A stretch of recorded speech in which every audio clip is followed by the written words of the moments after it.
ከሰቀሉኝ ቦታ እንትን ስንፈራገጥ ወድቄ ራሴን ስቻለሁ። ኦሬዲ ስመጣ ያገኙኝ መሬት ላይ ነው። እጄን እንትኔን በሙሉ አስረው ወደብ መኪና እቃ ተጭኖ ይመጣል።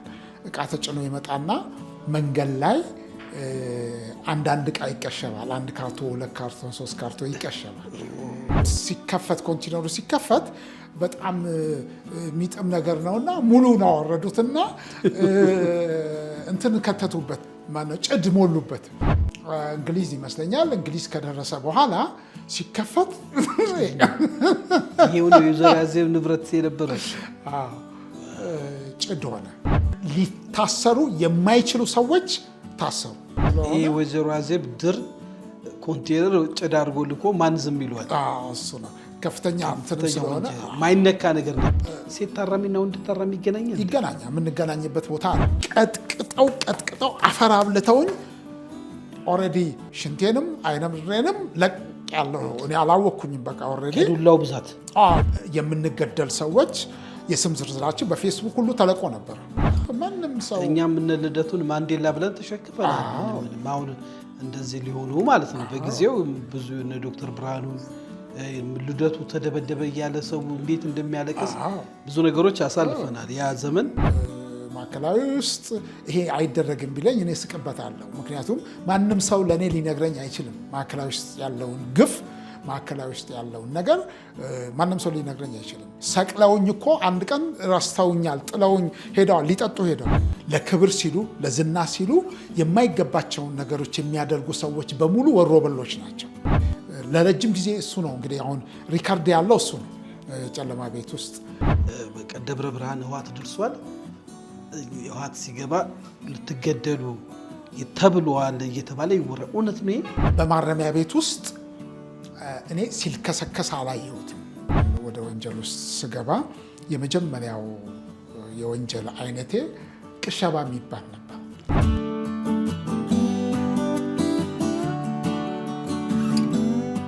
ሰላም ጤና ስጥልኝ ውድ የሀሌታ ሚዲያ አድማጭ ተመልካቾቻችን፣ ሰላምና ፍቅርን ተመኘው ተሾመ ሽፈራው ነኝ።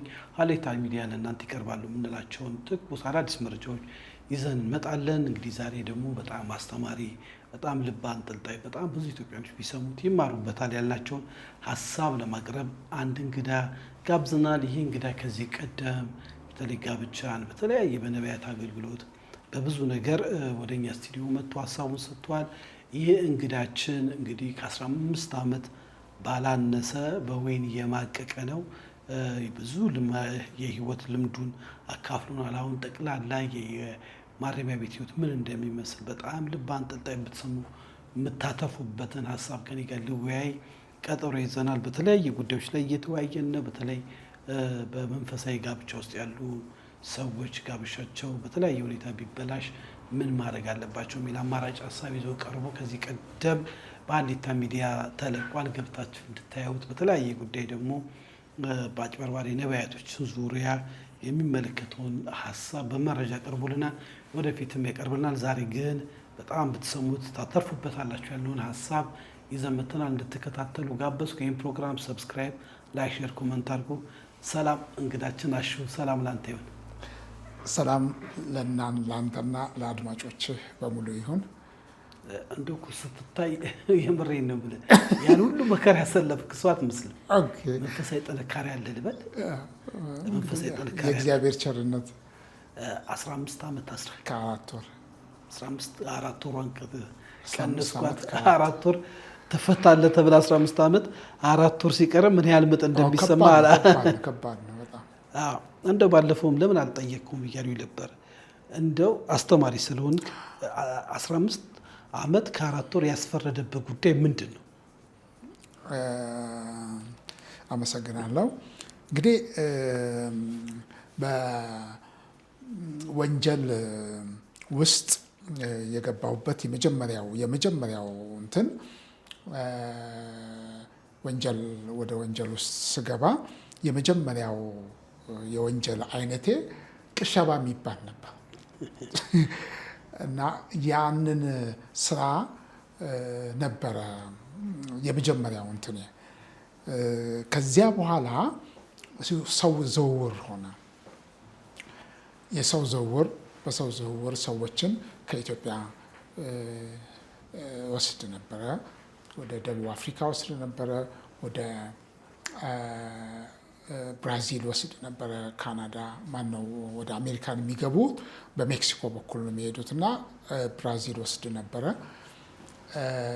የክሴ መነሻ ሀሳብ እሱ ነው። ቅሸባ የሚባል እሱ ነው አይደለም። የክሴ መነሻ ሀሳቡ እንትኑ ነው። ምንድነው? የሰው ዝውውር ነው። ቅሸባ የሚባለው ምንድነው? ቅሸባ የሚባለው ከወደብ መኪና እቃ ተጭኖ ይመጣል። እቃ ተጭኖ ይመጣና መንገድ ላይ አንዳንድ እቃ ይቀሸባል። 1 ካርቶን፣ 2 ካርቶን፣ 3 ካርቶን ይቀሸባል። ከዚህ የሚሄደውም ከዚህ ከሀገር ውስጥ የሚወጣውም ይቀነሳል። እንደውም አንድ ጊዜ ምን ሆኗል? ይሄ ቅሸባ በጣም ከፍተኛ እርምጃ የተወሰደበት ይመስለኛል። የቀድሞ ጠቅላይ ሚኒስትር ወይዘሮ አዜብ የእሳቸው እቃ ተቀሸበ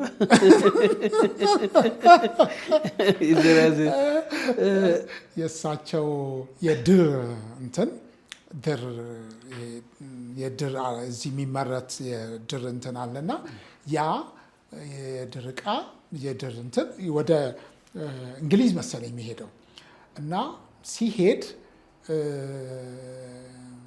ያው እዚህ ከሞጆ ጀምሮ እስከ አዋሽ አርባ ድረስ ይሄ ስራ ይሰራል እና ተሰራና ሲያዩት ገብተው ሲያዩት ሲከፈት ኮንቲነሩ ሲከፈት በጣም የሚጥም ነገር ነውና ሙሉን አወረዱትና እንትን ከተቱበት ማነው ጭድ ሞሉበት። ጭድ ተሞላበት። ምክንያቱም ክብደቱን እንትን እንዲል ማለት ነው እንዲመጣጠን። ከዚያ በኋላ ልክ እንግሊዝ ይመስለኛል እንግሊዝ ከደረሰ በኋላ ሲከፈት ይሄው ነው የዘር አዜብ ንብረት የነበረ ጭድ ሆነ። ከዚያ በኋላ በአስቸኳይ ቅሸባ የሚባለው ይጥፋ ተባለ። የተወሰደው እርምጃ ሊታሰሩ የማይችሉ ሰዎች በሙሉ ተለቃቂ በብዙ ወንጀል ውስጥ ተሳትፈው ግን ማንም ሰው ሊነካቸው የማይችል ሰዎች አሉ። ማንም ሰው ወንጀል ምን ጊዜም አሰሪ ያለ ሁሉ ጊዜ ካቦ እንዳለ መዘንጋት የለበትም።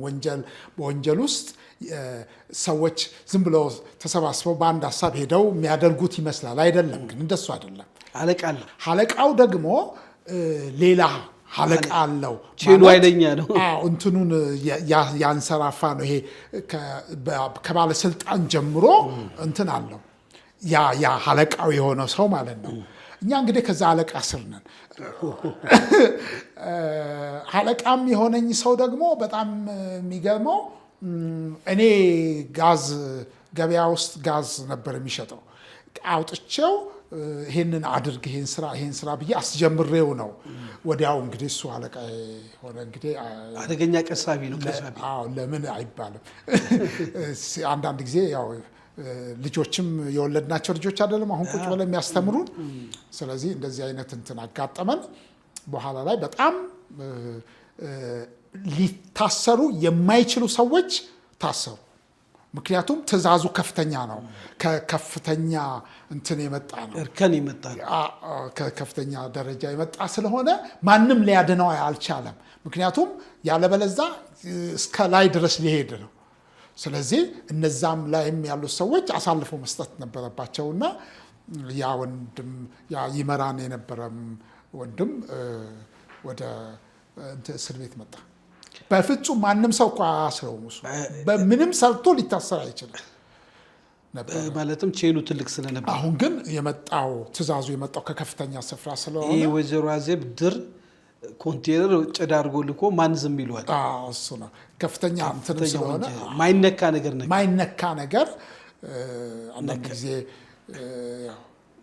ይሄ ማለት በእናንተ ጊዜ የነበረ አንዱ ስራ ብዙ ገንዘብም ይገኝበታል ብዬ አስባለሁ። ገንዘብ ይገኝበታል። አደገኛ ሌብነት ነው ማለት እንችላለን። ወል እንግዲህ ሰው እንደ ሌብነትም እኮ አይቆጠርም። ድሮ እኮ ሸባ እንደውም እንደ ጀብድ ነበር የምንቆጥረው። እንትና ሰራ እንደዚህ አደረገ እንዲህ አደረገ እየተባለን እኮ እንደ ጀብድ ነበረ። በቃ የልብ ልብ የሚሳል ገንዘብን በደንብ ይገኝበታል። ገንዘብ ይገኝበታል። ያለፋበት ብር ነው በደንብ ይገኛል። በኋላ የሰዎች ዝውውር ውስጥ ገባ። እስከ ብራዚል፣ ደቡብ አፍሪካ ድረስ ብዙ ሰዎች አዘዋውራል። ብዙ ሰዎች ወስጃለሁ። ደቡብ አፍሪካ ብዙ ሰው ወስጃለሁ። ወደ ብራዚል በብራዚል በኩል ሜክሲኮ የሚሄዱትን ሰዎች ወስጃለሁ ስትል ራስን ይዘህ የምትሄደው ወይ? ራሴን ይዤ የምሄደው ማንንም ሰው አልክም። እኔ ይዛቸው ትሄዳለህ? ድሮም ህሊናዬ እኔ እንደዚህ አይነት ነገር አልወድም። ደቡብ አፍሪካ አሁን እችላለሁ። አሁን በኬንያ በኩል በእግር መላክ እችላለሁ። ሰዎችን አውቃለሁ። ኬንያ ያሉትን ሰዎች በሙሉ አውቃቸዋለሁ። ነገር ግን አንድ ቀን አድርጌ አላውቅም። ለምን? እኔ ሄጄበታለሁ በዛ መንገድ። አንተ እንደ ብራዚል ደርሰህ ወደ አሜሪካ ምናምን ለመግባት የወሰንክ? በፍጹም እኔ ምን የዛን ጊዜ የተሻለ ኑሮ አለ? ምን ልታደርግ ነው ስለ አሜሪካ የምታስበው? 2-3 ጊዜ የአሜሪካን እንትን መጥቶልኛል፣ እንትን ወረቀት መጥቶልኛል። ግን በፍጹም አሜሪካ ኤምባሲም አልሄድኩኝም። ኤምባሲውም አልሄድኩም። ጥሩ ኢኮኖሚ ያስገኝላል። የዛን ጊዜ ምንም አንድ ነገር እኮ ነገ ይሄን አደርጋለሁ ስትል ወይ ሻሻላለሁ ስትል ነው። ኦልሬዲ ጥሩ እንትን ላይ ስለነበርኩ ብዙም አይታየኝም እንደዚህ አይነት ነገር የነበር። ከዛ ተያዝክ፣ ገባ። ባላሰብከው ሁኔታ ነው የተያዝከው? ባላሰብኩት ሁኔታ ነው። ቀለል ባለ እንደዛ አይነት ነገር ይመጣልን ብዬም እንትን አላረኩኝም። ግን እንግዲህ እግዚአብሔር ገብተህ ፍርድ ቤት ክስ ሲነበብ አልዘገነነም? ስታየው ወይ ታውቋለህ? ወል በጣም ከባድ ነው እሱ። የዛን ጊዜ ከባድ ነው። የኔ ትንሽም ከፖለቲካውም ዓለም ጋር የተያያዘ ነገር ንክኪ ስለሆነ እንገባበታለን። እንትንም ስለነበረው ምን ግልጽ እናድርገው፣ የቅንጅት ክንፍ ነበርክ ልበል? ታሪክ እኔ አሁን ፖለቲከኛ ሆኜ አይደለም። በቅንጅትም ጊዜ ግን በንግድ ምክር ቤት ውስጥ ያደረግነው ነገር በንግድ ምክር ቤት ውስጥ ያሉትን ነጋዴዎች ብዙውን ሰዎች እኛ እጃችን ላይ ስላሉ እንድናስተባብር ሰዎችም ናቸው ስለሚያምኑኝ፣ ስለሚያከብሩኝ፣ እምነትም ስለሚጥሉብኝ ይሄን የተሰጠኝን ሆምወርክ ሰርቻለሁ። ቅንጅት ሆኜ አይደለም ግን የተሰጠኝ በዚያን ጊዜ የተሰጠኝን ወዲህ ባደርግ ደግሞ በሀገሪቱም ላይ ለውጥ ቢመጣም ደግሞ እመኝ ነበር። ስለዚህ ሁሉም ህዝብ ደግሞ የዛን ጊዜ ተሳታፊ አንተ ብቻ አልነበር። ማንም ሰው እኛም እነ ልደቱን ማንዴላ ብለን ተሸክፈናል። ምንም አሁን እንደዚህ ሊሆኑ ማለት ነው። በጊዜው ብዙ እነ ዶክተር ብርሃኑን ልደቱ ተደበደበ እያለ ሰው እንዴት እንደሚያለቅስ ብዙ ነገሮች አሳልፈናል። ያ ዘመን የነበረው የሀገራዊ ለውጡ ፍላጎት ከብዙ ዓመት በኋላ አሁን መጣ እንጂ ያው ብዙ የአዲስ አበባ ልጅ በተለይ ዋጋ ይከፈልበታል። በጣም በጣም በጣም። እናንተ ታሰርክ፣ ፍርድ ቤት 15 ዓመት ከ4 ወር ተፈረደብ። 25 ዓመት ነው የተፈረደብ። በዛ ጊዜ ልጆችና ሚስትም ነበሩ? አዎ ልጆችና ሚስት። ስንት ልጆች ነበሩ? 4 ልጆች አሉኝ። ባለቤቴም ነበረች። በኋላ ላይ ነው የፍርድ ሲፈረድ ኦልሬዲ በፍቺ የተለያየ ነው። ማለትም ግልጽ ለማድረግ 15 ዓመት የሚለው ፍርድ ሲፈረድብ እሷ በፊት ግን ባለፈው 25 ዓመት ነው የተፈረደብህ። ያ ሌላው አመክሮ እሱን ገባ 25 ዓመት ሲፈረድብህ እሷ የምትሄደው መንገድ እንደነገርከን በወንጌላውያን ቤተክርስቲያን ውስጥ አገልጋይ ብዙ ክሩሴድስ የምታደርግ መንፈሳዊ ነገሮች ጋር ከትልልቅ አገልጋዮች ጋር ትሆናለህ፣ ትሰራለህ፣ ታገለግላለህ። እዚህ ደግሞ ትቀሽባለህ። ማለትም ከጌታ ጋር ያለኝ ነገር ሲበላሽ ነው ወደዛ የሄድኩት። እዛ ውስጥ ሆነ አይደለም። ባለፈው ግን ስታወራኝ ብዙ ነቢያቶችን አብሬ እየዞርኩ እያበላው፣ ያው መንፈሳዊ ልምምዱ ግን አይቀርም። እሱ ነው ምንድነው? የእግዚአብሔር መንፈስ ግን ይናገር ነበር በውስጥ። በጣም በጣም ነው አይልህም? ምን ይሰማል? በጣም እየጣስክት በደል አንድ ጊዜ እንትንህን አትርገጠው፣ ያን ቀይ መስመር አትርገጥ። እኔ ምን አምናለሁ መሰለ ዶክተር ጆንሰን ምን ይላሉ መሰለ? የቲዮሎጂ እንትን ናቸው። ህሊና የእግዚአብሔር ወኪል ነው ይላሉ። ህሊናህ የእግዚአብሔር ወኪል ነው። ህሊናህ ለዚህ ነው የማይዋሽህ። በደል ሰርተህ ጥፋት ሰርተህ አእምሮክ ነው ምንም አይደለም ይላል። ልክ ስተኛ ህሊናህ ምን ያደርግሃል? በደል ሰርተሃል ይልሃል። ኃጢአት ስትሰራ ኃጢአት ሰርተሃል ይልሃል። ምክንያቱም ይሄ ህሊና ምን ዳኝነት የማን ወኪል ነው? የእግዚአብሔር ወኪል ስለሆነ ማንም ሰው ይሄ በጣም ክፉ ነው የምትለውም ሰው ህሊናው በሰው አምሳል ይሄ እንደ ምሳሌያችን እንፍጠር የሚለው የእግዚአብሔር ቃል ይሄ ህሊናን ይመስለኛል። እኛ ውስጥ የገባው እግዚአብሔርን የሚመስለው ነገር ህሊናችን ነው። ስለዚህ ይሄ ህሊና ፈጽሞ በደልን ሰርተህ በደል አልሰራህም አይልህም፣ ይወቅስሃል። ጥፋት ስታጠፋ አጥፍተሃል ይልሃል። ስለዚህ እዛ ወቀሳ ግድ ነው። ስለዚህ በቃ በደል ስንሰራ ጥሩ ሀሳብ ህሊናችንን አሳውረ ነው ማለት ነው። ያኔ እሱ ነው አሁን ልክ 11ኛው ቀይ መስመር ያልከኛ ስትደግም አንድ ነገር ስትደግም ህሊና ይመስለኛል ይተኛል። ኦልሬዲ መክሰሱን ያቆማል። ባጭሩ እግዚአብሔር መንፈስ ካንተ ይሸሻል። አንተ መንፈሳዊ ሰው ስለሆንክ ብዬ እግዚአብሔር የሆነው ነገር ከበደል ጋር ይተባበራል። እኔ አሁን በደለኛ ሆኜ ኃጢአተኛ ሆኜ ተው ብሎ ይመክረኛል። በነቢያትም አልፎ በሰውም በህሊናይም በጸሎትም ይነግራል። እምቢ ስትል ግን ለራስ ለህሊና አሳልፎ ይሰጣል። ያ ደግሞ ዋጋ ያስከፍላል። እሱ ነው። አንተ ያንን መንፈሳዊ ትምህርት በደንብ ተምረህ ታውቀዋለህ። ግን ያው ጊዜያዊ ጥቅሞች ይዞ አስተማሪ እንዲሆን እየወቀስኩ አይደለሁም። እኔ እናንተ ወዳሙ ለሚሰማን ሰው ለምን እንደዚህ ይሏል እንዳይሉኝ እኛ ማለትም ከእግዚአብሔር ሀሳብ ውጭ የሚሄድ ፈጣሪን እንደሚገባ አለመፍራት የሚያስከፍለውን ዋጋ ለመማር ብለን አንተም ደግሞ በፍጹም ፈቃደኝነት ነው እያጫወትከን እና ያ ጉዳይ ፍርድ ቤት ከወሰደ በኋላ ባለቤት በፍቺ ተለየች። ለምን ኖ ትልህ ነበር፣ አልፈልግም ትልህ ነበር።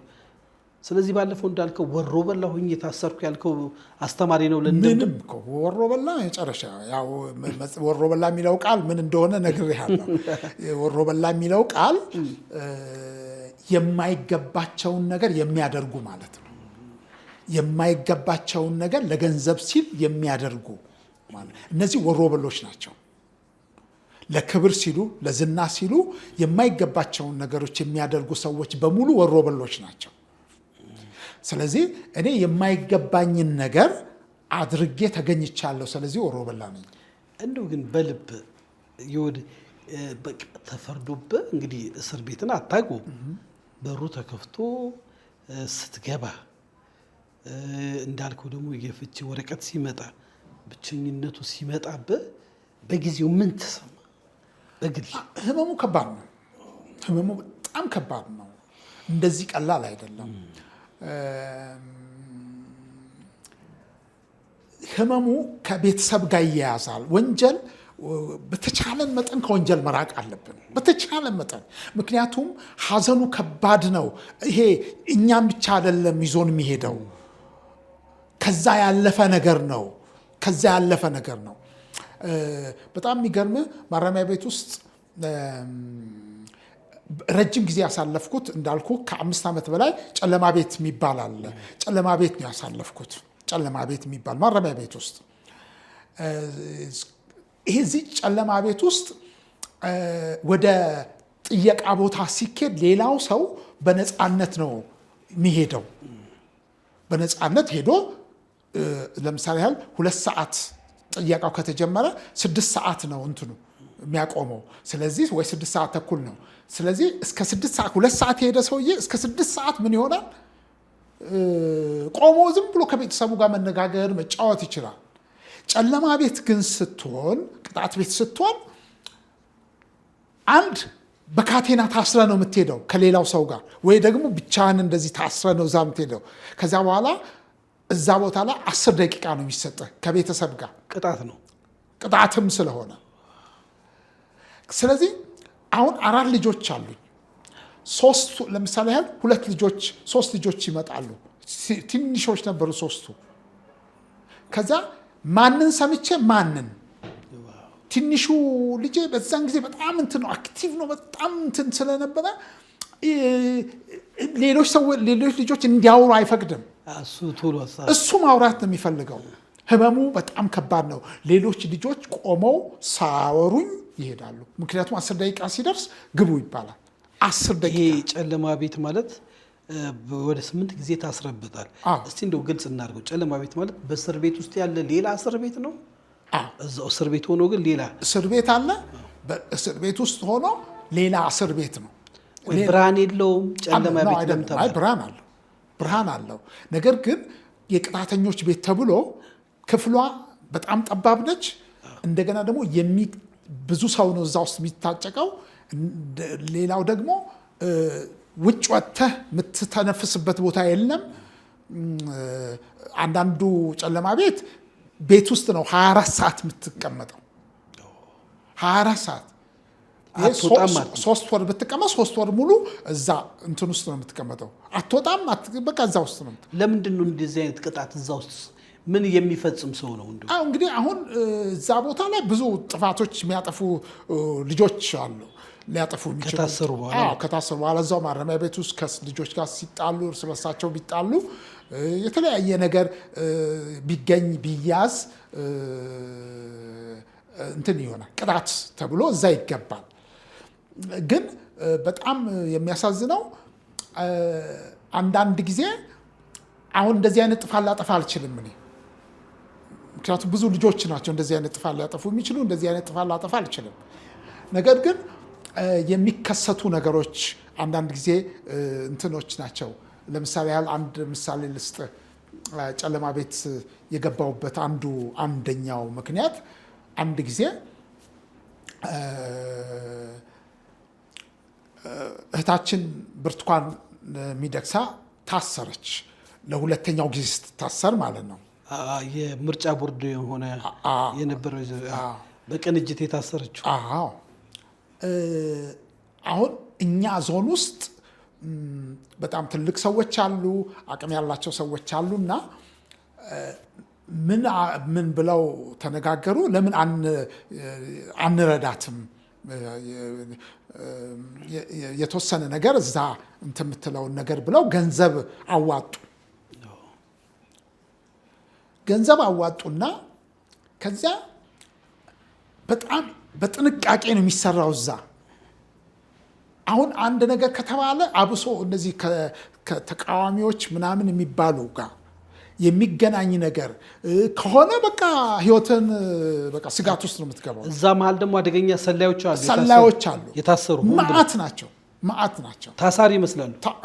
አብረው ነው ያሉት እና አንዳንዱ ምንም ህሊናውንም እንደዚህ የተወ ሰው አለ፣ የጣለ ሰው አለ እና ይህንን ካደረጉ በኋላ በጣም ስለሚያምኑ ጥሩ እንትን ስለነበረ እኔ ጋር አሸናፊ ይህንን ነገር እንደምን ብለህ የምታደርስላት መንገድ እንትን በላሉኝ። ይሄ ከቅንነታቸው ነው ከመልካምነታቸው ነው እና ገንዘብ ሰጡ። ያን ገንዘብ ይዤ ወጣሁኝና አንዲት ማቃት አሁን መግለጥ ማልፈልገው አንዲት ሴት ታራሚ ያለች ለሷ ሴት ታራሚና ወንድ ታራሚ ይገናኛል። የምንገናኝበት ቦታ አለ። ለምሳሌ ክሊኒክ ውስጥ እንገናኛለን፣ ሐኪም ቤት ውስጥ እንገናኛለን፣ ሕክምና ስንሄድ እንገናኛለን። ብዙ ነው። አንዳንድ ስብሰባዎች ሲኖሩ እንገናኛለን እና ለዚች ልጅ ሰጠሁኝ። አደርሽልኝ ብለህ ማለት ታውቃለች፣ በጣም ተወዳታለች፣ በጣም ነው የምታከብራት። ጥሩ ነገር ነው ያላት፣ ለእሷ ያላትም ነገር በጣም ጥሩ ነገር ነው እና አድርሽ ብዬ ሰጠኋት። ከየት ነው የመጣው ምናምን የምታውቀው ነገር የለም። ኦልሬዲ ልክ እኔ ሌላ ጊዜ እነግራታለን ብለን ከዚያ ይዛ ሄደችና ስትገባ ወደ ግቢያቸው ሲገቡ ይፈተሻሉ። ሲፈተሹ ተገኘባት። ብሩ በርከት ያለ ነው።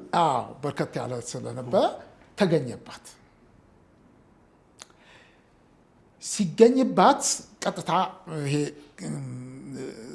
ማን ነው ምንድን ነው የሚለው ነገር መጣ። አሁን ማን ነው ምንድን ነው ምናምን ሲባል ልጅቷ አልቻለችም። እንትኑን መቷታል፣ ብዙ ነገር አድርገዋታል እና አልቻለችም። ያው ማን ነው የሰጠሽ ሲባል አሸናፊ ነው የሰጠኛለች። እኔን ደግሞ ድሮም የሚፈልጉኝ ነው። ከዛ በኋላ አውጥተው ቀጠቀጡኝ። ጠዋት ፀሐይ ላይ እጄን እንደዚህ አስረው እግሬን አስረው ፀሐይ ላይ አዋሉኝ። ፀሐይ ላይ ካዋሉኝ በኋላ ማታ ልክ ታራሚውም ከገባ በኋላ ቀጥቅጠው አፈር አብልተውኝ ኦልሬዲ ሽንቴንም አይነምሬንም ለቅ ያለው እኔ አላወቅኩኝም። በቃ ኦልሬዲ ከዱላው ብዛት በቃ ለቅ ያለው ራሴን ስቻለሁ። ይሄ ደረሰብህ ለወይዘሮ ብርቱካን ይሄን ብር ለምን አምጥተህ አሰባስበላችሁ? እሱ ነው አንድ። ሁለት ገንዘብ እንደሌለኝ ያውቃሉ እነሱ። ማን ነው አውጣ ነው። አንተ ገንዘብ የለህም እናውቃለን። ይሄንን እነማንን መሰለ ነጋሽ ሙሉየለት ነበሩ የዛን ጊዜ። ጋሽ ሙሉየለት ማለት ባለሀብት ናቸው ካልተሳሳትኩ። አቶ ሙሉየለት አጥናፉ የጣና ትራንስፖርት ባለቤት የነበሩ በጣም ትልቅ፣ በጣም ወዳቸው፣ በጣም ማከብራቸው ሰው ናቸው። ከመታሰራችንም በፊት በንግድ ምክር ቤት እንትን ውስጥ እንተዋወቃለን። ብዙ ስብሰባዎች አብረን ተሰብስበናል።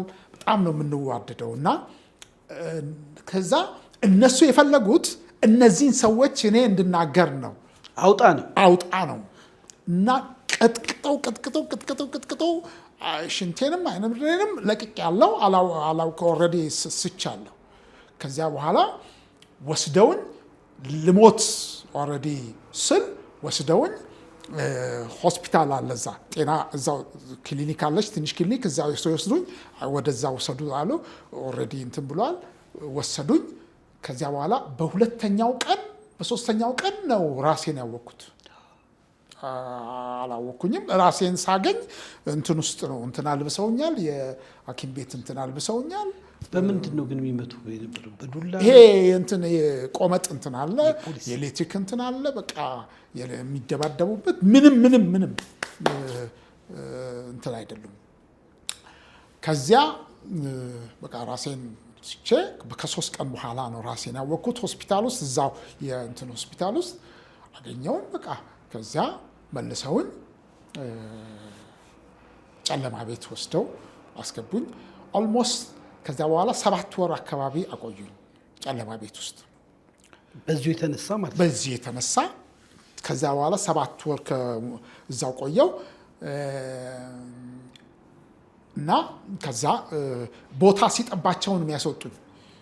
እንደወጣም አይፈልጉም እነሱ። ግን በጣም ሌላ ከኔ ብሷል ብለው የሚያስቡት ሌላ ችግር ያለበት ሰው ሲመጣ ነው የሚያስወጡኝ። እና ቄሱን አስወጡ ይባላል። ቄሱን የሚሉኝ እኔን እና እንደው ከእስር ቤት እየወጡ ህይወታቸውንም ያጡ በፖለቲካ አመለካከታቸው ከየቦታው ተለቃቅሞ መጥተው በጣም ኢቭን በቋንቋ እንኳን መግባባት የማይችሉ እያለቀሱ የሚሞቱበትም ነው የሚባል ነገር እንሰማለን። እውነት ነው ይሄ ነገር? ብዙ ነገር ይፈጸማል። አንዳንድ ጊዜ ሰዎች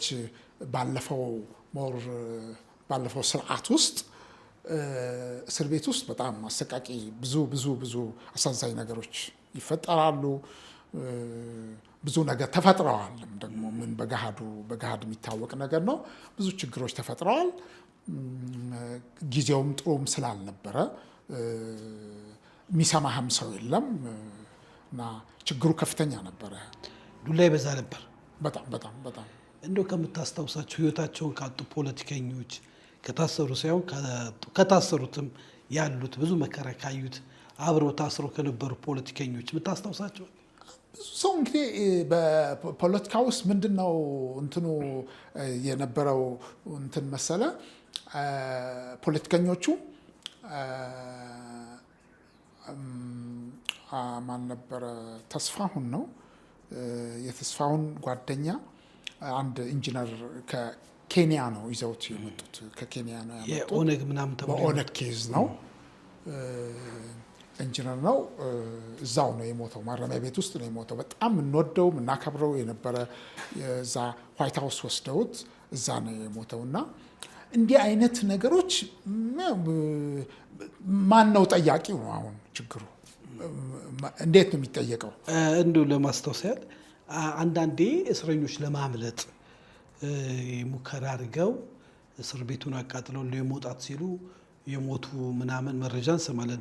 እሱ ግርግር ላይ ነበርክበት? እኔ አልነበርኩም። እሱ ያለ በአንተ ጊዜ አይደለም እሱ ኖ እዛ ቂሊንጦ ነው ይሄ የሆነ። የዛን ጊዜ እኔ እዚህ እንትን ውስጥ ጨለማ ቤት ውስጥ ነበርኩኝ፣ ቃሊቲ ጨለማ ቤት ውስጥ ነበርኩኝ። እዛ አለመሆኔ ጥሩ ነበር።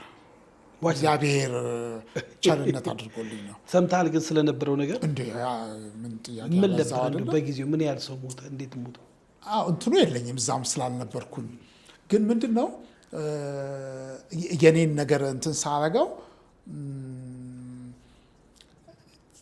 የሚጠሉትን ሰዎች ጥሩ እንትን አልነበራቸውም። በጣም የሚጠሉት ሰዎች ብለው ልክ የኛ እንትን አይደሉም ብሎ የሚያስቧቸው ሰዎች አሉ። በፖለቲካ እዛ እስር ቤትም ሆነ በፖለቲካ አመለካከት የማይፈልጉት ከሆነ በቃ የምትመዘነው በዛ ነው እንጂ ሌባ ብትሆን ዘራፊ ብትሆን ምንም አያገባቸውም። እነሱ እሱን ነው አያገባቸውም። በፖለቲካ ነገር ፖለቲካው እስር ቤት ገብቶ ነበር በደንብ። ለነገሩ ማለት ፖለቲከኛም ይታሰራል እንዴ? ስንት ፖለቲከኛ ደፋር፣ ስንት ለእውነት ብሎ ራሱን ይሰዋም አለ። ስለ እነሱ ከፖለቲከኛ ጋር እንትን እንዲሉ አይፈልጉም፣ እንዲገናኙም አይፈልጉም። መገናኘትም ክልክል ነው፣ ማውራትም ክልክል ነው። ቁጥጥር አለው። በጣም በጣም በጣም በጣም ታራሚው ነው ደግሞ አሳልፎ የሚሰጥ እዛ አለ እንትን ታራሚው እዛ ወሬ የሚያመላለሱ ሰዎች አሉ። እነዚህ ሰዎች ስራቸው እንፈታለን ብለውም ስለሚያስቡ ያንን ፌቨር ሰርተው መፈታት ነው የሚፈልጉት። ሌላውን ሰው አሳልፈው ሰጥተው እነሱ መፈታት ነው የሚፈልጉት። እና እንደዚህ አይነት ይገርማል። እንደው አብረህ ከታሰርካቸው ቅድም እኛ ባለሀብት አሁን ያወራልን አቶ ሙሉዬለት ነው።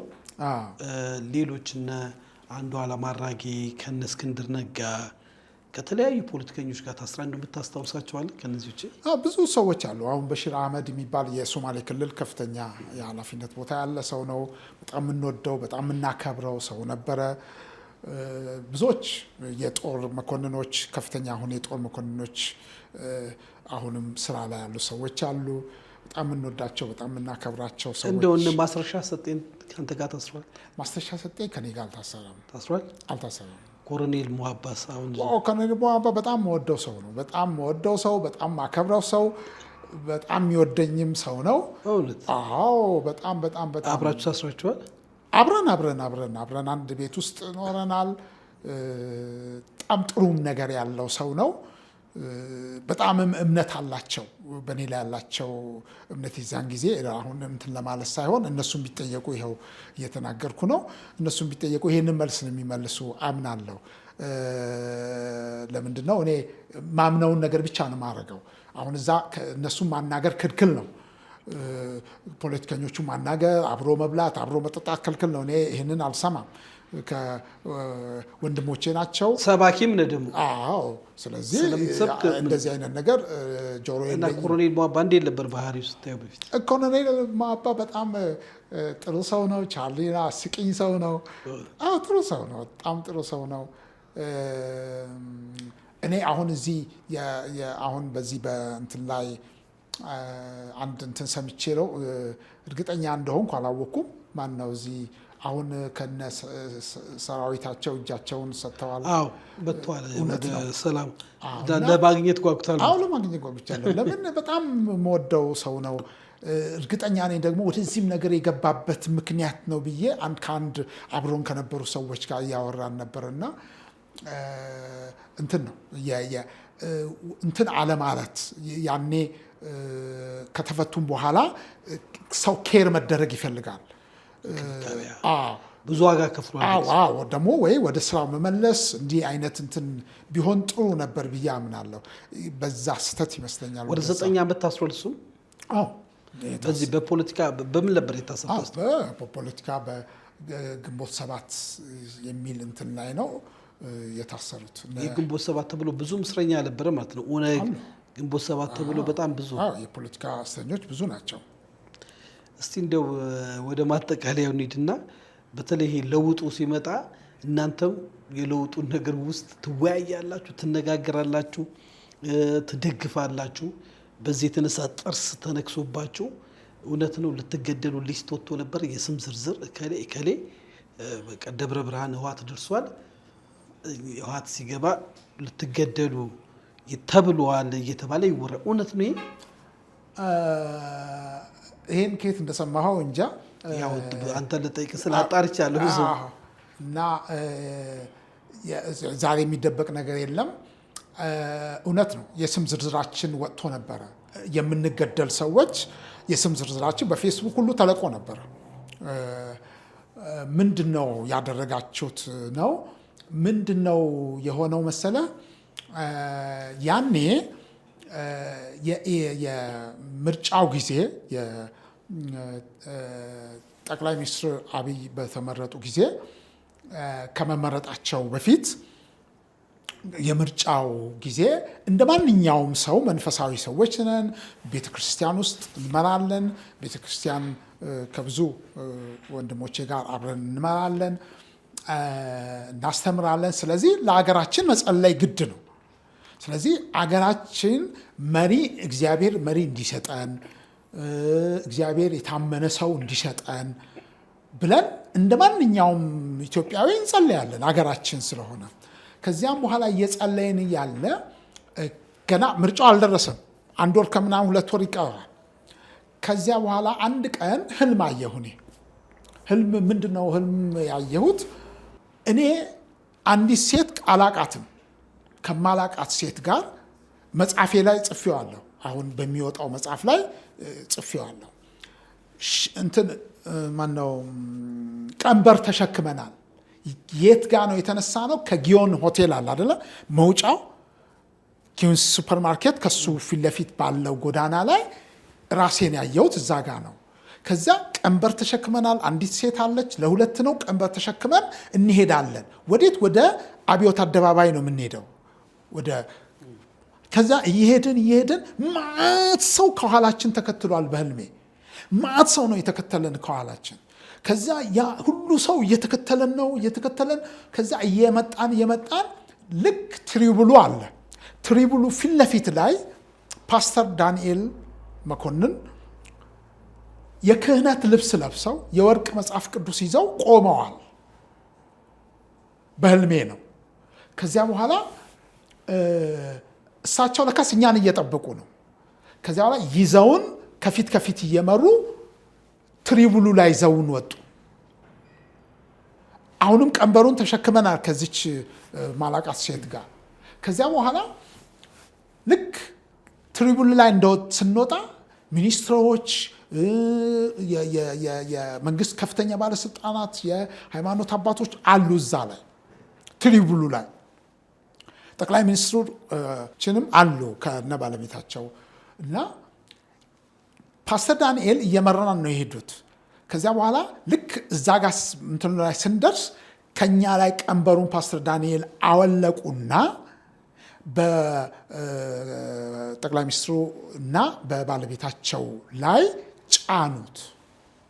ቀንበሩን እኛ የተሸከምነውን የነበረውን ቀንበር ጫኑት። አሁን ቀንበሩ ማየት ጀመርኩኝ እኔ። ቀንበሩ ላይ 10 ቁጥር አለ። ቀንበሩ ላይ 10 ቁጥር በትልቁ እንትን ያለ በእንጨት እንትን የተሰራ ነው። 10 ቁጥር አለ። 10 እና ዓመት ይላል እና በጣም እንትን አደረግኩኝ። ከዚያ በኋላ ምን ድምፅ ሰማለሁ? የእንትኑን ድምፅ በጣም የሚገርም ድምፅ ሰማ ነበርና ከዚያ በኋላ ነቃሁኝ። ከህልሜ ነቃሁኝ። ስነቃ ያለሁት ማረሚያ ቤት ባለኝ አልጋዬ ላይ ነኝ። ከዛ በኋላ ተንበርክኬ ጸለይኩኝ። ከዚያ በኋላ ምን ተንበርክኬ እየጸለይኩኝ ያለ አንድ ድምፅ ሰማለሁ። 7 ሲባዛ 10 የሚል ድምፅ ሰማለሁ። እየጸለይኩኝ ከዚያ ይሄንን እየተደነቅኩኝ ነበርና ጌታ ሆይ ምንድነው ብዬ እንደ ማንኛውም መንፈሳዊ ሰው የምሰማውን ነገር መንፈስ ቅዱስ የገለጠልኝን ነገር እንትን ማድረግ አለብኝ። ከዚያ በኋላ መልስ ስላገኘሁኝ ጠዋት የጸሎት ፕሮግራም አለን እዛው ማረሚያ ቤት ውስጥ። ልክ ከቆጠራ በፊት ወጥተን እንትን እናደርጋለን፣ እንጸልያለን። ከዚያ በኋላ ስንጸልይ ያየሁትን ራእይ ነገርኳቸው። ስነግራቸው እዛ ያለን እንትን ምንጸልይ ሁሉም ደስ አለው፣ ጌታን አመሰገንን። ከዚያ ወጣን፣ ጨርሰን ፕሮግራማችንን ጨርሰን ወጣን። ኦልሞስት 30 ደቂቃ አልሆነም። እኔ ቤት ሄጄ ቁርስ ልበላ ይዤ ቁርስ ዳቦ እየበላሁኝ እያለ ዳቦውን በውሃ ነው የማምገውና በውሃ እያማግኩ እያለው በማይክሮፎን አሸናፊ ገብረ ሚካኤል አሸናፊ ገብረ ሚካኤል ተብሎ ይኸው ጥድፊያውን ልነግርህ አልችልም ጥሪው። ከዚያ በኋላ ደግሞ ምን መጣ ብዬ ሲሄድ ዞን ተጠሪዋ ቀጥ ይዞኝ ይሄዳል የእንትኑ አስተዳደር ጋር የማረሚያ ቤቱ አስተዳደር ጋር ሄድኩኝ። ከዚያ ስንሄድ እዛ ገባ፣ ጠየቀኝ። ምንድነው ያልከው አለ። ምኑን አልኩት። ጸሎት ቤት ውስጥ ሆነ ምንድን ነበር ስትል የነበረው አለ። ያየሁትን ህልም ነገርኳቸው እና ጸለይን፣ አመሰገንን አልኩኝ። ከዚያ በኋላ እንደ እብድ አደረገው። መለሰኝና ወሰዱኝ ጨለማ ቤት። እዛ ከዛ ውጭ የሚስማማው ቦታ የለም፣ እዛው አድርጉት አለ የማረሚያ ቤቱ አስተዳደር። ወስደውኝ ጨለማ ቤት ያስገቡኝ። ለምን ያህል ጊዜ? ኦልሞስት 4 ወር ከምናምን እዛ እንትን ብያለሁ። 4 ወር ከ17 18 ቀን አካባቢ ጨለማ ቤት እንትን ተባልኩኝ። በኋላ ላይ ዝም ብዬ ጨለማ ቤት ብገባ ጥሩ ነው። ቀን አስቀመጡኝ መጀመሪያ ውጭ ላይ፣ ማታ ሊቀጠቅጡኝ ነው አውቃለሁ። ያው ካስቀመጡኝ ሊደበድቡኝ ነው አውቃለሁ፣ ለምጄዋለሁ። ከዚያ በኋላ ማታ ቅጥቅጥ አለጉኝ። ቀጥቅጠው ከዚያ በኋላ ወደ እዛው እንትን ውስጥ ከተቱኝ፣ ጨለማ ቤት ከተቱኝ። 4 ወር ከምናምን በዛ ቆየሁኝ። ከዚያ በኋላ ከ4 ወር በኋላ ወጣሁና እዛው እያለን ያው ምርጫውም እንደ እግዚአብሔር እንደ ህልሙ ተሆነ። ጠቅላይ ሚኒስትሩ እንትን አደረጉ፣ አሸነፉ። ከዚያ በኋላ ምንድነው እዛ ጋር የተናገርኩት ነገር ጠቅላይ ሚኒስትሩ እንትን እንደሚሉ ኃላፊነታቸውን ከዚህ በኋላ 2 ምርጫ ያሸንፋሉ። 10 ዓመት ማለት 2 ምርጫ ነው ብለን ተነጋግረናል። እንደገና ደግሞ ይሄ ብቻ ሳይሆን ይሄ 7 ሲባዛ በ10 የሚለው አውራ ይሄ የብልጽግና ለሚቀጥሉት 70 ዓመታት በኢትዮጵያ ውስጥ አውራ ፓርቲ ሆኖ ይቀጥላል። አሁን ያለው ፓርቲ፣ አሁን የተቋቋመው ፓርቲ ብዬ እኔ ደግሞ በድፍረት ነው የተናገርኩት። ብልጽግና እኮ አልተባለ ማለት በዛ ጊዜ ተብሏል። ማለትም እሳቸው ሊመረጡ እኮ ገና ኢህአዴግ አልነበረ አይደለም እንዴ? ምርጫው ማለትም የኢህአዴግ ፓርቲ እኮ ነበር የዛን ጊዜ አይደለም። ከምርጫቸው በፊት እኮ የነበራቸው የስልጣን ጊዜ ጠቅላይ ሚኒስትር እኮ ሲሆኑ፣ የመጀመሪያው ጠቅላይ ሚኒስትር ሲሆኑ ከመመረጣቸው በፊት ረጅም ጊዜ አለ። ስለዚህ በዚያን ጊዜ ነው እንትን የተደረገው። ብልጽግና እኮ በዚያ ጊዜ ነው እንትን የተደረገው የተዋቀረው። ስለዚህ አሁን የኔ እንትን ምንድን ነው ጠቅላይ ሚኒስትሩ የብልጽግና እንትን ሆነው አይደለም እንትን ያደረጉት። ይሄ የብልጽግና እንትኑ ይሄ እንትኑ ነው አሁን ያልኩኝ ያለሁት ፍሬምወርኩ የአገሪቱ አውራ ፓርቲ ሆኖ ለ70 ዓመት ይቀጥላል ብዬ በድፍረት ነው የተናገርኩት።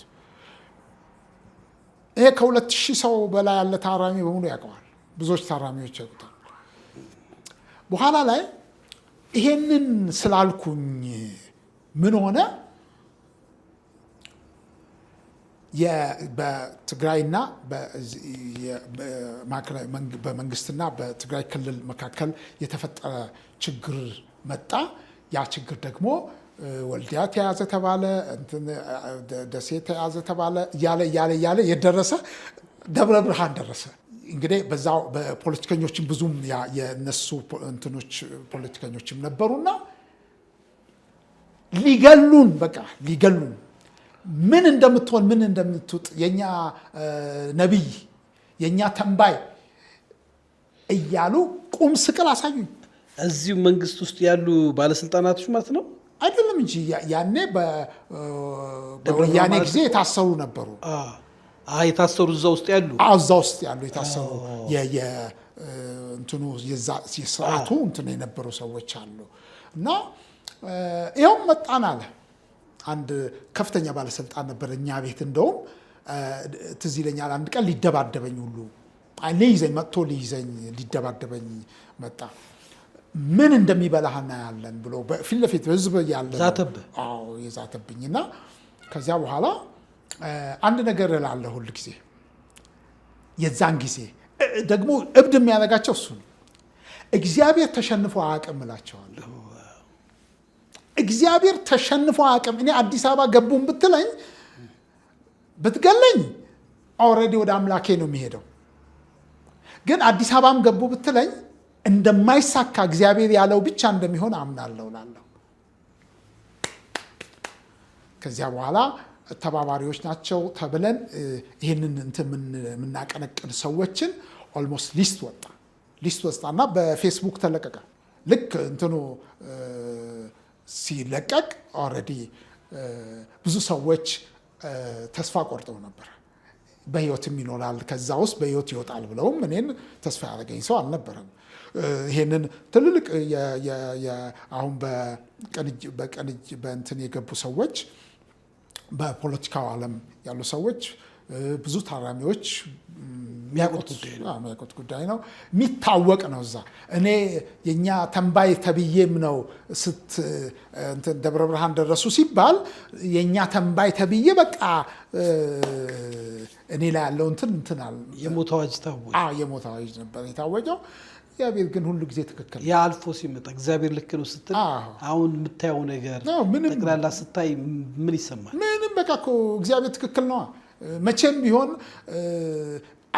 እግዚአብሔርን ያሸነፈ ሰው የለም፣ የእግዚአብሔርን ሀሳብ የሚያሸንፍ ሰው የለም። እንደሱ አላምንም እኔ። እግዚአብሔር ያለውን ነገር ትክክል ነው ብዬ አምናለሁ። ክብርም ቢሆን ይሄ ነው። መልካም። በጣም መሳጭ ነው የዛሬው፣ አስተማሪ ይሆናል። እንደው ለመጨረሻው እንምጣና እንደው እስር ቤት ውስጥ ብዙ አይነት ገጠመኞች አሉ። አሁን ለምሳሌ እስር ቤት በቅርቡ መነጋገሪያ የሆነው ዳዊት ድሪባ የሚባል እስረኛ የውጭ ሀገር ዜጎች በተለያየ አደንዛዥ ተይዘው የሚገቡ ብዙ አይነት ከፖለቲከኛ ባሻገር ደግሞ በወንጀል ማለትም አሰቃቂ ወንጀል ፈጽመው ገብተው ብዙ እስረኞች አሉና በጸጸት የተናገሩ እና እነ ዳዊት ድሪባንስ የምታውቀው ከሆነ እንደሱ እሱን ብለን ጨርስ። ዳዊት ድሪባን በጣም የምወደው ልጅ ነው። በጣም ነው የምወደው። ምንድነው የምወደው እንትን በማረሚያ ቤት ውስጥ እኔ ሲልከሰከስ አላየሁትም። በማረሚያ ቤት ውስጥ በጣም የሚያስቸግሩ ሰዎች ስብዕናቸውን የገደሉ ሰዎች አሉ። ወንድማቸውን አሳልፈው ሰጥተው ይሄ እኛ ጋር እዛ ምን ይባላል መሰለህ? አቃጣሪ ይባላል። ቃሉ ጥሩ አይደለም፣ ግን እዛ እገሌ ምንድን ነው ሲባል አስተኳሽ ነው ይባላል። እና ዳዊት በእንደዚህ አይነት እንትን ውስጥ የሚገባ ሰው አይደለም። ጨዋ ሰው ነው። ራሱን ችሎ ነው የሚኖረው። ስፖርቱን ይሰራል። አብሬ ብዙ ጊዜ ጨለማ ቤት ውስጥ አብሬ ለረጅም ጊዜ እሱ ነው እንግዲህ አሁን ሪካርድ ያለው እሱ ነው። ጨለማ ቤት ውስጥ እና ግን ፈጽሞ ሞራሉን የማይገድል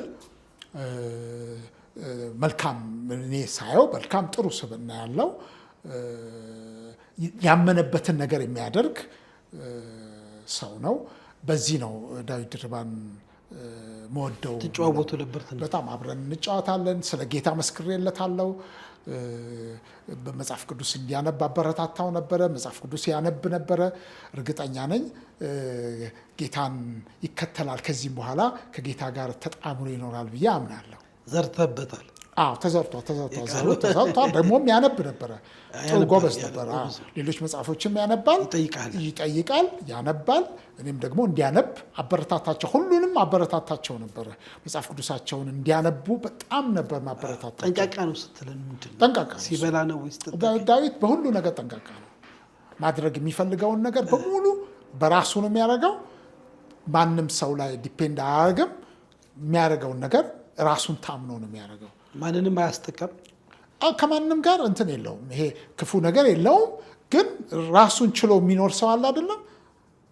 እንዲህ አይነት ጠንካራ ነገር ያለው ያው ብዙ ጊዜ ስለሱ ብዙ ነገሮች ይባላሉ። እንግዲህ ሲወጣ ደግሞ ከወጣ በኋላ መጽሐፍ ምንም ፊልምም እያሉ ነው። እስቲ ብዙ ነገሩን ሲሆን እናያለን። ቢሰራ ደስ ይለኛል። በጣም ብዙ ታሪክ አለው። በጣም መሳጭ ታሪኮች አሉት። ያለፈባቸው መንገዶች በጣም ከባድ ናቸው። እኛ ጋም ራሱ አንድ ጊዜ ደብድበውት ራሱን ስቶ በጣም ችግር ውስጥ ምን አድርጎ ነበር? እንግዲህ ምን አደረክ አይባልም። ጨለማ ቤት ውስጥ አብሶ ምን አደረክ አይባልም። አንስቶ መቀጥቀጥ በቃ የሆነ ነገር ተገኝቶባቸዋል ይሉናል እና በጣም ግፍ ተፈጽሟል። ሚዲያ ላይ ከምንሰማው ሃይላንድ ማንጠልጠል ምናምን የሚባለው ሁሉ ከእውነት የራቀ ነው የሚሉት ውሸት ነው ማለት። ማረሚያ ቤት እሱ የለም። ማዕከላዊ ነው ያለው። ማዕከላዊ ምንም ጥያቄ የለውም። ሁላችንም ዋጋ ከፍለናል እዛ ማዕከላዊ ውስጥ። ይሄ አይደረግም ቢለኝ እኔ ስቅበታለሁ። ምክንያቱም ማንም ሰው ለእኔ ሊነግረኝ አይችልም። ማዕከላዊ ውስጥ ያለውን ግፍ፣ ማዕከላዊ ውስጥ ያለውን ነገር ማንም ሰው ሊነግረኝ አይችልም። ሰቅለውኝ እኮ አንድ ቀን ረስተውኛል፣ ጥለውኝ ሄደዋል፣ ሊጠጡ ሄደዋል። ሰቅለውኝ በዱላ እንትን አድርገው ሰቅለውኝ ጥለው ሄደዋል። ከሰቀሉኝ ቦታ እንትን ስንፈራገጥ ወድቄ ራሴን ስቻለሁ። ኦልሬዲ ስመጣ ያገኙኝ መሬት ላይ ነው። እጄን እንትኔን በሙሉ አስረው እና እውነት ነው። ምንም እንትን የሚያደርግ የእስር ቤት ህይወት አሁን የምትለን የምርመራ ይገፉ ሁሉ መጽሐፍ ላይ እናገኘዋለን። አቶሽ ነው እሱ ላይ አልጻፍኩኝም። አሁን እኔ ይሄን የመሰለ ታሪክ አለኝ እጽፋለሁ። ኦልሬዲ ተጽፎ ተዘጋጅቷል። ግን አሁን ምጽፈው እንትን ሶስተኛው ሪቫይቫል የሚል መንፈሳዊ ነው። ሶስተኛው ሪቫይቫል። አይ መልካም። እንደው ደግሞ የመጨረሻው እንደው ልብህ የነካ ታሪክ ሰምተው ስሙን ባትጠቅስ ወይ ስሟን ባትጠቅስ እስር ቤት ከገባ በኋላ አስተማሪ ነው ቁጭ ውስጥ የገባ ሰው ካለ? መቼም እስር ቤት ውስጥ በጣም የሚያሳዝነው ነገር አንድ ልጅ አለ። አሁን ወንጀሉን አልሰራም። የእድሜ ፍርድ ተፈርዶበታል። ወንጀሉን እሱ አልሰራም። በኋላ ላይ እንደውም ወንጀሉን የሰሩ ሰዎች ፍርድ ቤት ቀርበው በሌላ ጉዳይ ታስረው ፍርድ ቤት ቀርበው እኛንን ይሄንን ወንጀል የሰራ ነው ይሄን ህይወት ያጠፋ ነው እኛንን ብለው በፍርድ ቤት ቆመው እንትን ብለው ኦልሬዲ በዛ ልጅ ላይ ተፈርዷል። ኦልሬዲ እድሜ ተፈርዷል። ካልሰራ ወንጀል ፈጻሚዎች ከተገኙ ነፃ ማያወጣበት ጉዳይ ምን? መጀመሪያ እነዛ ሰዎች የተገኘው የሞተው ሰውዬ እንደሞተ በአካባቢው ላይ ዝም ብሎ ጥቆማ ተብሎ ነው የታሰረው። ያ ሰው ከታሰረ በኋላ እሱ ከታሰረ ከተወሰነበት በኋላ እነዚህ ሰዎች ደግሞ በሌላ ወንጀል ተገኙ፣ ታሰሩ። ያ ሰውዬ ተፈርዶበታል። ይሄ ነገር እልባት አልተሰጠውም እስካሁን ድረስ። ኦልሬዲ በይቅርታ መጨረሻ ላይ በይቅርታ ኦልሞስት 18 ምናምን ዓመት ታስሮ በይቅርታ ወጣ። ስለዚህ ወንጀል ሁሉም ሰው ወንጀል ሰርቶ አይደለም። አሁን በጣም ወዳቸው ማነው ጋሽ ሙሉየለት በጣም ማከብረው ሰው በጣም ወደው ሰው ነው። አሁን እሳቸው የታሰሩበት ምክንያት አብሬ በእሳቸው ምክንያት ሌላም ጊዜ ጨለማ ቤት ገብቻለሁ። ቦታ ሰጠህ ተብዬ አለሳቸው። እኔ በጣም ወዳቸው በጣም ማከብራቸው ሰው ነው። እኔ ያለው ነበር እሳቸው የመጡትና መንገድ ላይ አምጥተው አስተኟቸው። መንገድ ላይ ሰው ወደ ሽንት ቤት ወደ ምን የሚሄድበት ቦታ ላይ መንገድ ላይ አምጥተው አስተኟቸው። ከዚያ በኋላ ሳይ ጋሽ ሙሉዬለት አንተ እዚህ ልተኛ አትችልም አልኩት። አንተ እኔ ጋ ሂድና ተኛ፣ እኔ እዚህ መንገድ ላይ ተኛለሁ አልኩት። በፍጹም ልተኛ አይገባም፣ እዚህ አተኛም አልኩት። ከዚያ በኋላ በፍጹም እኔ እዚህ ነው የምተኛው፣ በፍጹም አተኛም አልኩት። ከዚያ እንደዚህ ስንጨቃጨቅ ከዚያ በኋላ ውስጥ እሺ እንትን ከማትገባ ከሆነ ብዬ እዚህ ጋር የነበረውን ጥግ ላይ የነበረውን ልጅ እዛ ወሰኩት፣ እኔ ቦታ ወሰኩትና እኔ ጋሽ ሙሉዬለትን ከመንገድ አወጣሁትና ከመንገድ አውጥቼ አስተኛሁት። እኔ መንገድ ላይ ተኛሁኝ። በጠዋቱ ተጠራሁኝ። በጠዋቱ ለምን ይሄንን አደረክ ተብዬ ምን እንዴ ወንድሜ እኮ ነው፣ ታላቅ ወንድሜ ነው ጋሽ ሙሉዬለት፣ መወደው ማከብረው ሰው ነው። እዚህ መንገድ ላይ እንዴት ይተኛል ስል በቃ አገር አቀለጡ። ከዚያ በኋላ ወስደው ጨለማ ቤት አስገቡኝ። 8 ጊዜ የገባሁት አጥፍቻ አይደለም፣ ምንም እንደማላጠፋ ቃለሁ። ግን እንደነዚህ አይነት ነገሮች ነው ለምን ይሄ ይሆናል ምላቸው ነገሮች ናቸው። በጣም መሳጭ፣ በጣም የሚገርም ነው። ግን የሁሉ ነገር አልፎ አሁን በብዙ አገልግሎት ውስጥ እያዘጋጀህ በብዙ ቪዲዮዎችም ሰርተናል ካንተ ጋር እና እንዲሁ የእግዚአብሔር ቸርነትን እንዴት ገልጾ ታልፋል? አሁን እንግዲህ የእግዚአብሔር ቸርነት እዚህ ላይ ነው። አሁን ትልቅ ጥያቄ ነው የጠየከኝና እኔ በህይወት መኖር ነበረብኝ ወይ? አሁን ባለፍኳቸው መንገዶች ወሮ በላም ሆኜ በሞትና በእኔ መካከል ጥቂት እርምጃዎች የቀሩት ቦታ ነበረ። ምክንያቱም ወሮ በላ ሆኜ አንድ ሰው ክፉ ነገር አይቼ ክፉ ነገር እንዴት እንደዚህ ይደረጋል ብዬ አብረውን ካሉት ሰዎች ጋር ያንን ስራ እየሰራን ካለን ወሮ በላነት እኮ ነው የምንሰራው። ግን ያ ሰው እንደዚህ ይሁን ብለው ለምንድን ነው እንደዚህ የሚሆነው ብዬ ተከራክሬ ሽጉጥ ተኩሶብኛል። አንድ ጓደኛዬ ሽጉጥ ተኩሶብኛል። ያን ሰው አድኘዋለሁ ግን ከሞት እና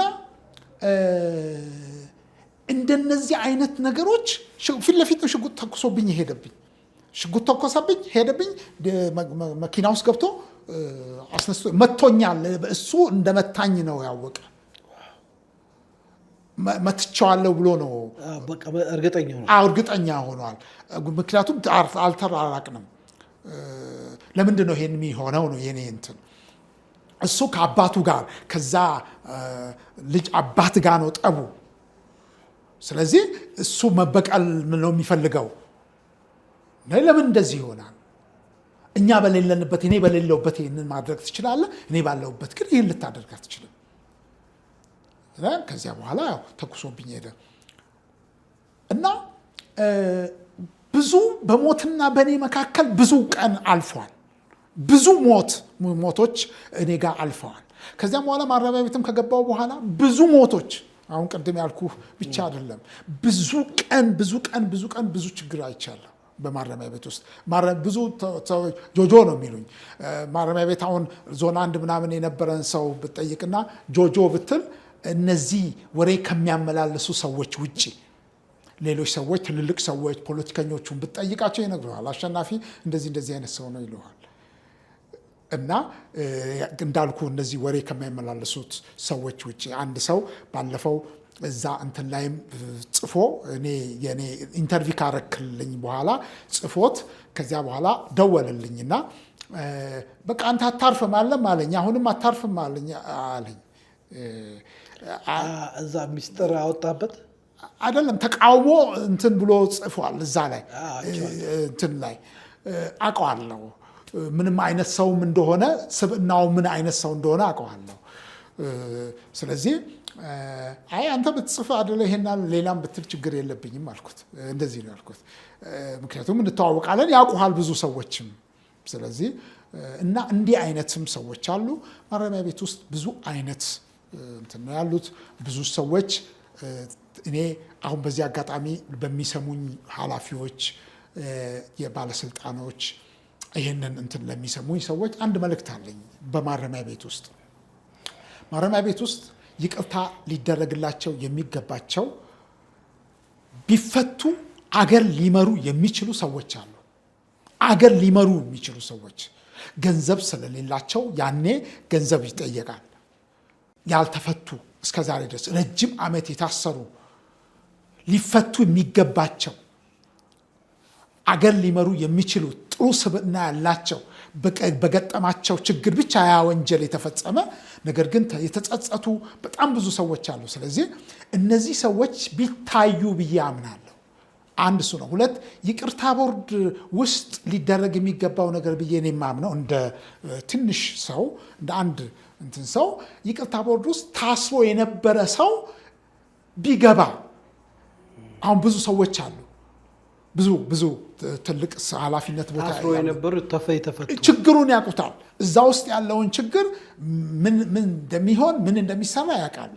ስለዚህ እነዚህ አይነት ሰዎች እዚህ ውስጥ ቢቀላቀሉ ፍትህ ያመጣሉ ብዬ አምናለሁ። በማረሚያ ቤት ውስጥ ይቅርታ ሊደረግላቸው የሚገባቸውን ያልቻሉትን ሰዎች ችግሩንም ያውቁታል፣ የይቅርታ አሰጣጡንም መንገድ ያውቁታል።